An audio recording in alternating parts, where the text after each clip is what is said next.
Okay, sorry for the interruptions from my side. And so I was explaining about the depth limit search as well as iterative deepening search are the combinations of the depth first search as well as the breadth first search. Now, this is not completely based on the breadth first search as Mohammad Danish has, right? This initially it work with the depth first search. When we talk about the depth first search, say if I take an example, so this is completely different from the breadth first search. When we talk about the breadth first search, suppose if I wanted to search based on the breadth first search, first I'll visit root node A and then it's the roots node children's B and C to be visited first. Unless until I complete visit all the nodes in the level 1, I'll not be able to move to the level 2 in case of the breadth first search. When it comes to the depth first search, whatever the node which is there in the left subtree, all the node will be visited first, then only it will move to the right subtree. So now this is completely based on the depth first search, I could say that. So first root node A will be visited and then its first children or first child B will be visited. When we are expanding B and its left child, which is D, so that will be expanded. And when we are expanding D, its left child, which is H, will be visited. After that, it will move back to the its root and the right subtree will be visited. And then it travels back to the B and the B's right subtree, which is J and the B subtree, which is E will be visited, and E's left subtree, which is J, will be visited, and then its right subtree K will be visited. So this is how I'm trying to explain, right? E's left subtree, which is J, will be visited. After that, K will be visited. Then it travels back to B, and then travels back to A, and after that, the right subtree of A, that is C subtree, will be visited. So this is how the depth first searching technique works. Hello, Yes, hello, sir. yes, So, sir, every time when we increase the level depth, the yes, level of the tree for iteration, so it will perform the visiting again from the root. yes, yes. But the thing is that suppose if we don't want to repeat all this process, we need to have a memory. Whatever the node which already visited, all the visited node that has to be stored in the memory. So if we wanted to reduce the memory space and then we need to start from the scratch, or the node the depth level which already visited, say for example, if the node how many nodes we have, right, which is 2 power 3, right, all the nodes, the memory space, this many memory space which has to be required, all the nodes which we have visited that are going to be stored in the memory locations, and that is going to be compared if it does not exist the goal node, and then the process will be continued from that place. So Okay, sir. have Thank you you. attended the lectures of breadth first search and then depth first search? If you have not attended, visit those recorded lectures first. In that, I explained very clearly the time complexity as well as the space complexity which are required for both the breadth first search as well as the depth first search algorithm. That will give a more clarification. Even after that, if you are not satisfied, I am ready to help you at any time. Okay, sir. Thank you. I hope it's clear for all of you. So we'll move further, right? Again, very similar to that. So when we talk about the as I was explaining, the any algorithm or a performance of any searching technique, so that is going to be determined based on the four parameters. The first one is that the completeness, time complexity, space complexity, and then optimality. When we talk about the completeness, whether the searching technique which we use or which we implement, whether that provide a solution or not. So when it comes to that, iterative deepening search, which provides a completeness, which provide a solution. But that is not the case when we compared with the depth limit search. It depends upon the limit we select, whether it may provide a solution or may not provide a solutions. When it comes to the iterative deepening search, so this the level or the depth will keep on iteratively increased unless until we found a goal node.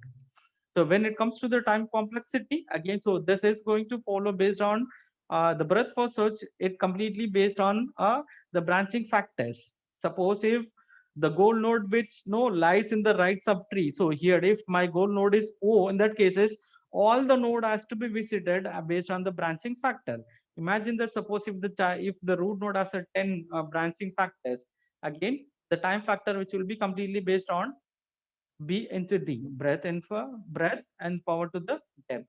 When it comes to the space complexity, so here which is completely based on the depth forces which is B into D.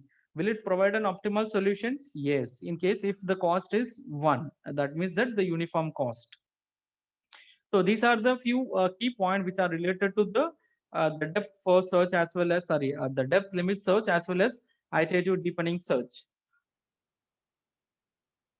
Is there any doubt with these two topics, the depth limit search as well as the iterative deepening search? If you are clear with this, we'll move to the next one. The same point which I repeated.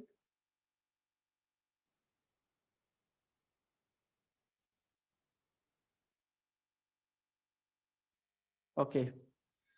Next searching technique which we are going to discuss under the uninformed search is that, or I could say that this is the last searching technique which comes under uninformed search is a bidirectional search.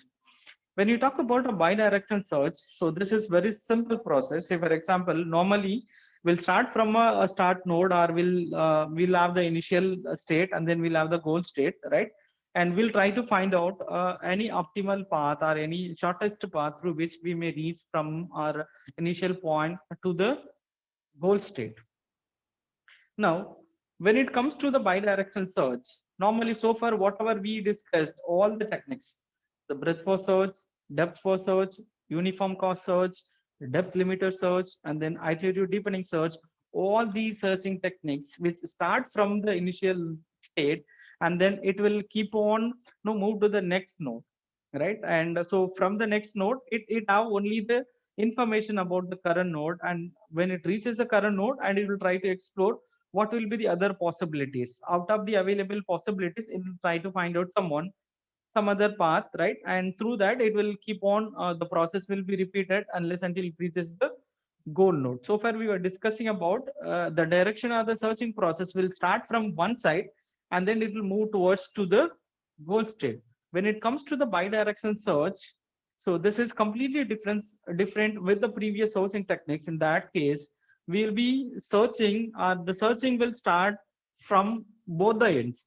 So in this starting in the initial state also, the searching process will start very similar to that in the goal state also. Again, it will try to find out the initial state. So the searching process will start from both the ends. So I could say a simple analogy that suppose if there are two persons, say for example, Danish and someone, maybe myself, if I wanted to meet a Danish, say I am staying in Borivali, if suppose assume that Danish is staying in Bandra, and we have decided to meet somewhere, right? What I could say that instead of I'm traveling from Borivali to Bandra, right? What I could suggest him that, right? Or else instead of he is traveling from Bandra to Borivali, what we may decide is that, so we may start at some point, some at the same time, and wherever we meet in between, right? Maybe somewhere I may start from the Borivali, right? And he may start from the Bandra, and then somewhere in between, in the middle point, maybe in between Jogeshwar and Andheri, and we'll meet. So this is what a simple idea behind the bidirectional search, right? So this will reduce the searching time as well as the complexities as state spaces, because instead of searching from the scratch from the start to the goal node, right? The searching process will takes place.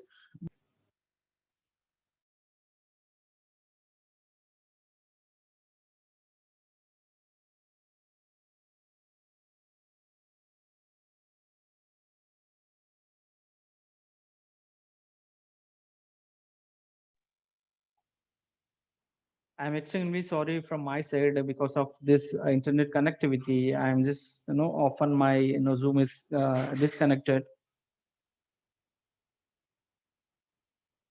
Still I'm getting the error message, your internet connection is unstable. Anyway, I'll try to manage it. Am I audible?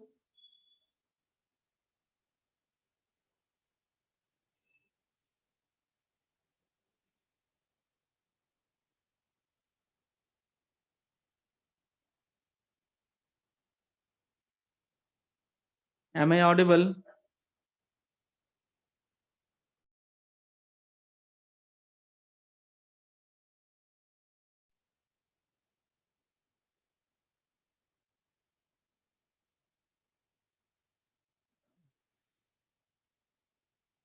Am I audible?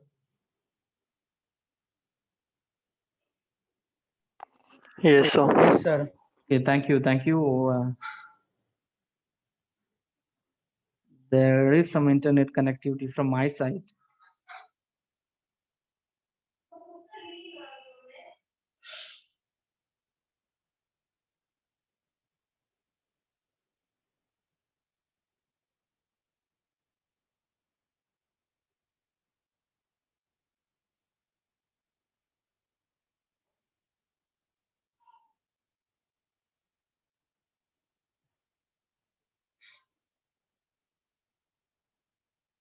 Again, this is an information or instruction from the